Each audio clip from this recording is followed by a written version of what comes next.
அஸ்ஸலாமு அலைக்கும். Hi friends, எல்லோரும் எப்படி இருக்கீங்க? அல்ஹம்துலில்லாஹ் நாங்கள் எல்லோரும் நல்லாயிருக்கோம். இந்த விலாகில் நான் மீன் குழம்பும் மீன் ஃப்ரையும் எப்படி செஞ்சேன் அப்படின்னு சொல்லிட்டு தான் உங்களோட ஷேர் பண்ணியிருக்கேன்.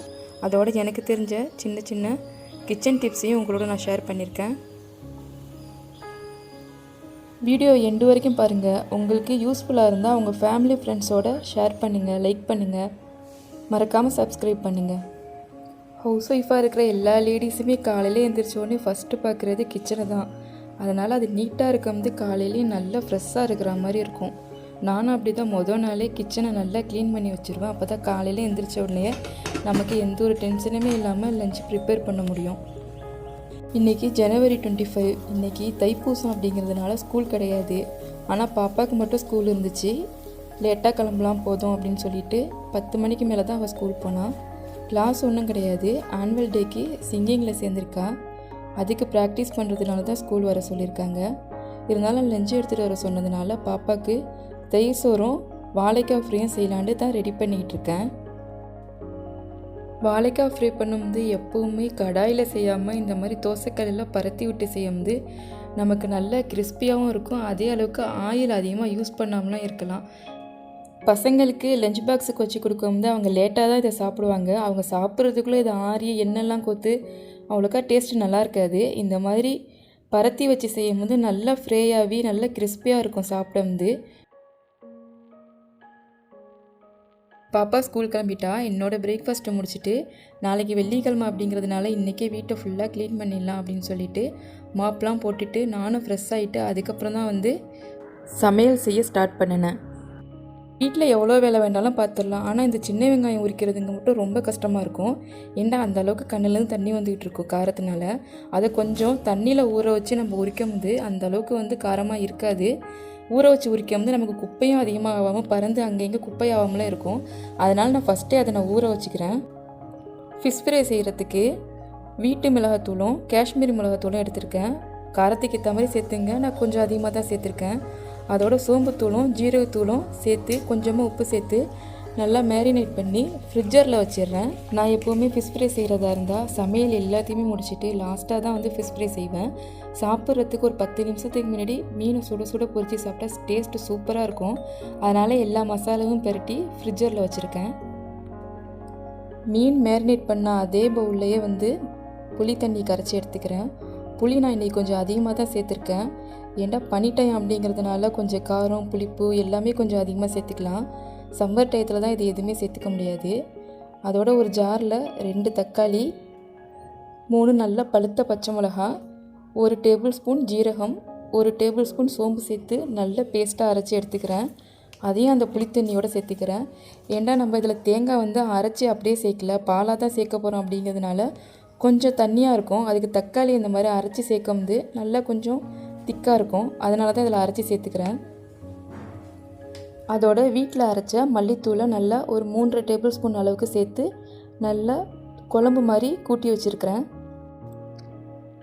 மண் சட்டியில் 3 டேபிள் ஸ்பூன் தேங்காய் எண்ணெய் சேர்த்துருக்கேன். அதோட ஜீரகம், சோம்பு, கடுகு, மிளகு, வெந்தயம் இது எல்லாத்துலேயுமே ஒரு டேபிள் ஸ்பூன் சேர்த்து சின்ன வெங்காயம் ஒரு 10லேருந்து 15 சேர்த்துருக்கேன். சேர்த்துட்டு அதை நல்லா வதக்கி விட்டுருக்கேன். மீனானோ காய்கறியானோ வத்தானோ இது எல்லாத்துலேயுமே நல்லெண்ணெய் இல்லைன்னா தேங்காய் எண்ணெய் சேர்க்கும்போது அதோட டேஸ்ட்டு நல்லாவே இருக்கும். சன்ஃப்ளவர் ஆயில் இதெல்லாம் யூஸ் பண்ணுறத விட இதில் செய்யும்போது டேஸ்ட் இன்னும் கொஞ்சம் அதிகமாகவே இருக்கும். நான் பச்சை மிளகாய் தக்காளியில் சேர்த்து அரைச்சிருக்கிறதுனால ஒரே ஒரு பச்சை மிளகாவும் ஒரு தக்காளியும் சேர்த்து வதக்கிட்டு இன்றைக்கி மாங்காய் கிடைக்கல, அதனால் வெண்டைக்காய் மட்டும்தான் போட்டு மீனான வைக்கிறேன். ரொம்ப வெண்டைக்காவும் சேர்த்துக்காமல் ஒரு 5 வெண்டைக்காவை சின்ன சைஸாக வெட்டி அதில் சேர்த்து அந்த எண்ணெயிலே நல்லா வதக்கிக்கிட்டு அதுக்கப்புறம் வீட்டு மிளகாத்தூளில் காரத்துக்கு ஏற்ற மாதிரி கொஞ்சமாக சேர்த்துருக்கேன். சேர்த்துட்டு ரொம்ப கருவ விடாமல் உடனே ரெடி பண்ணி வச்சுருக்கிற குழம்பு அதில் சேர்த்துக்கிட்டேன். சேர்த்துட்டு ஒரு 5 நிமிஷத்துக்கு ஹை ஃப்ளேமில் வச்சு கொதிக்க விட்டுட்டு அதுக்கப்புறம் தான் மீனை நான் அதில் சேர்த்துக்கிறேன். எப்போவுமே ஃபஸ்ட்டு ஆணத்தை கொதிக்க விட்டுட்டு அதுக்கப்புறம் மீன் சேர்த்தோண்டா மீனை நமக்கு உடையாமல் முழுசாக வரும். மீன் சேர்த்ததும் லோ ஃப்ளேமில் வச்சு ஒரு 10 நிமிஷத்துக்கு அப்படியே லைட்டாக கொதிக்க விட்டுட்டேன். அதுக்கப்புறம் ஓப்பன் பண்ணிவிட்டு ஒரு 1/2 டேபிள் ஸ்பூன் நாட்டு சர்க்கரை சேர்த்துருக்கேன். புளிக்குழம்புல எப்போவுமே நாட்டு சர்க்கரை சேர்க்கும்போது அந்த ஆணம் கடுக்காமல் டேஸ்ட்டு நல்லாயிருக்கும். லாஸ்ட்டாக ஸ்டவ் ஆஃப் பண்ணிவிட்டு திக்னஸாக எடுத்துருக்கிற தேங்காய் பாலை அதில் சேர்த்துக்கிறேன். எப்போவுமே ஸ்டவ்வை ஆஃப் பண்ணிவிட்டு தேங்காய் பால் சேர்க்கும்போது ஆணம் நல்லா திணுங்கி இருக்கும். நம்ம ஆணத்தை கொதிக்க விட்டுட்டோம்னா அந்த அளவுக்கு டேஸ்ட் இருக்காது. ஆஃப் பண்ணிவிட்டு தான் தேங்காய் பால் சேர்த்துருக்கேன். அப்படி இருந்தும் மண் சட்டியில் செய்கிறதுனால ஆணம் அப்படியே கொதிக்கிற மாதிரியே இருக்குது.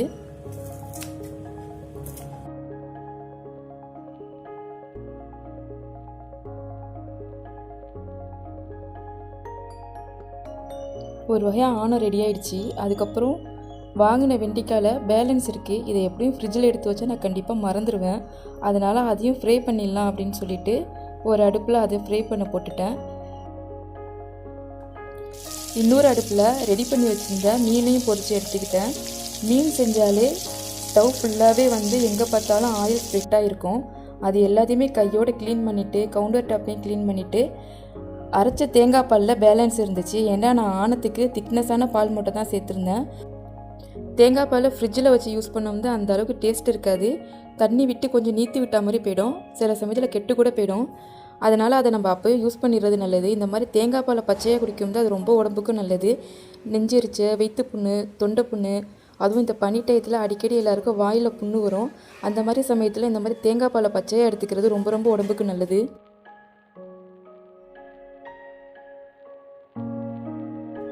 கிச்சனில் எல்லா வேலையுமே முடிஞ்சிருச்சு. அதோட பாப்பாவும் 2 மணிக்கு ஸ்கூல் விட்டு வந்துட்டா. தொழுதுட்டு அன்றைக்கி மதியானம் எங்களோட லஞ்சும் முடிஞ்சிருச்சு. அல்ஹம்துலில்லாஹ்.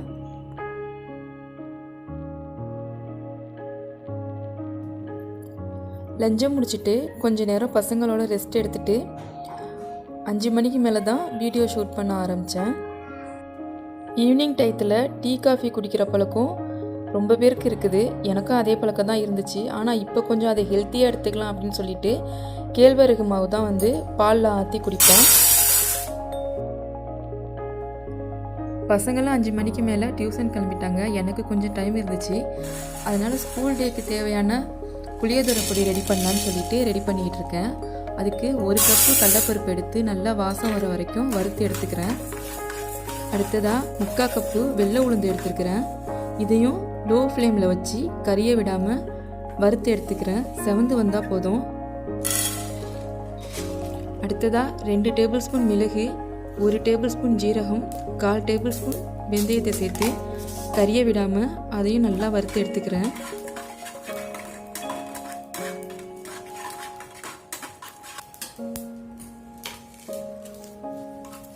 அதோட ஒரு கைப்பிடி ஃப்ரெஷ்ஷான கருவேப்பிலையை எடுத்து நல்லா வறுத்து எடுத்துக்கிறேன். இதுவும் நல்லா அதோட ஈரப்பதம்லாம் போனதுக்கப்புறம் நல்லா மொறுமொருண்டு வந்துடும். அது வரைக்கும் இதை நல்லா வறுத்துக்கிறேன்.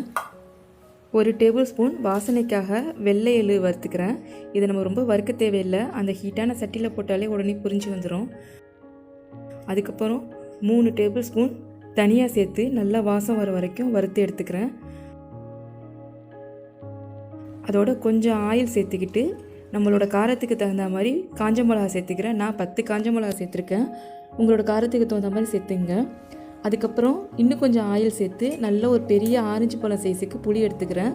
அதை கொஞ்சம் கொஞ்சமாக பிச்சு போட்டு அதோட கொழப்பு போகிற வரைக்கும் நல்லா வறுத்து எடுத்துக்கிறேன். இது கொஞ்சம் டைம் ஆகும். அதனால் அடுப்பை ரொம்ப சிம்பிளை வச்சுட்டு அடிப்பிடிக்க விடாமல் கிளறி விட்டுக்கிட்டே இருக்குன்னு. இப்போ தேவையான எல்லா பொருளையும் வறுத்து எடுத்துட்டேன். இப்போ காஞ்ச மிளகாவையும் வறுத்த புளியும் மட்டும் ஆற விட்டுட்டு ஒரு மிக்சி ஜாரில் நல்லா அரைச்சி எடுத்துக்கிறேன். காஞ்ச மிளகாவும் புளியும் நல்லா பவுடராக அரைஞ்சி வந்துருச்சு. இதோட வறுத்து வச்சுருக்கிற கடலைப்பருப்பையும் உளுந்தையும் சேர்த்துக்கிறேன். 1 ஸ்பூன் உப்பு, 1 ஸ்பூன் பெருங்காயத்தூள் சேர்த்து நல்லா பவுடராக அரைச்சி எடுத்துக்கிறேன். இதை ஆற விட்டு ஒரு கண்ணாடி பாட்டிலில் நான் ஸ்டோர் பண்ணி வச்சுருக்கேன். ஸ்கூல் டயத்தில் காலையில் எழுந்திரிச்சி வெரைட்டி ரைஸ் செய்கிறதுக்கு ரொம்ப யூஸ்ஃபுல்லாக இருக்கும். நீங்களும் ட்ரை பண்ணி பாருங்கள். உங்களுக்கு இந்த வீடியோவும் நான் சொன்ன டிப்ஸும் உங்களுக்கு பிடிச்சிருந்துச்சுன்னா உங்கள் ஃபேமிலி ஃப்ரெண்ட்ஸோடு ஷேர் பண்ணுங்கள். இந்த வீடியோ பற்றின கருத்துக்களை கமெண்ட் பண்ணுங்கள். சேனல் பிடிச்சிருந்தால் மறக்காமல் சப்ஸ்கிரைப் பண்ணுங்கள்.